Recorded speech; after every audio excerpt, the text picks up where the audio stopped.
বঙ্গবন্ধু শেখ মুজিবুর রহমানের ধানমন্ডি ৩২ নম্বর বাড়িতে আগুন লাগিয়ে পুড়িয়ে ফেলা হয়েছে।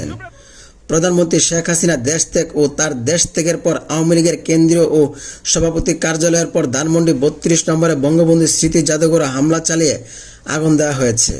সোমবার বিকেল ৪টার দিকে এই আগুন দেওয়া হয়। এই সময় আন্দোলনকারীরা সেখানে স্লোগান দিচ্ছিল। জাতির পিতা বঙ্গবন্ধু শেখ মুজিবুর রহমান এই বাড়িতে থেকেই পাকিস্তানি বিরোধী আন্দোলনের নেতৃত্ব দিয়েছিল। স্বাধীনতার পর ১৯৭৫ সালে ১৫ আগস্ট জাতির পিতা বঙ্গবন্ধু শেখ মুজিবুর রহমানকে এই বাড়িতেই সপরিবারে হত্যা করা হয়। পরে বাড়িটিকে বঙ্গবন্ধু স্মৃতি জাদুঘর রূপান্তরিত করা হয়। বিজয় সরণিতে বঙ্গবন্ধুর ভাস্কর্য ভাঙচুর করে আরেক দল মানুষ। প্রধানমন্ত্রীর বাসভবনে গণভবনে ঢুকেও সব জিনিসপত্র নিয়ে যায় আরেক দল মানুষ। বিকেলে এই সময় বঙ্গবন্ধু এভিনিউ আওয়ামী লীগের কেন্দ্রীয় কার্যালয়ে হামলা হয়।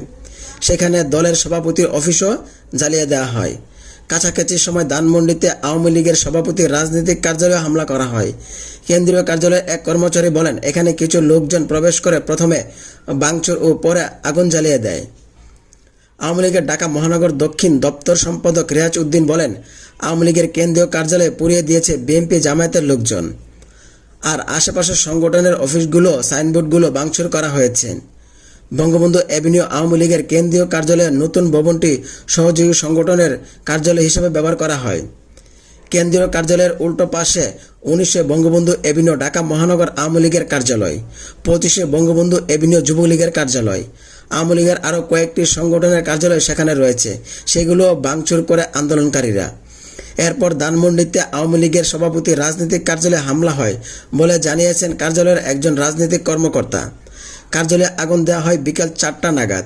সেই আগুন সন্ধ্যা ৭টা ৩০ পর্যন্ত জ্বলতে দেখা যায়। এই সময় আওয়ামী লীগের কার্যালয় থেকে জিনিসপত্র লুটপাট করা হয়। গ্যাস সিলিন্ডার থাকায় আগুন আরও বেশি ছড়িয়ে পড়ে।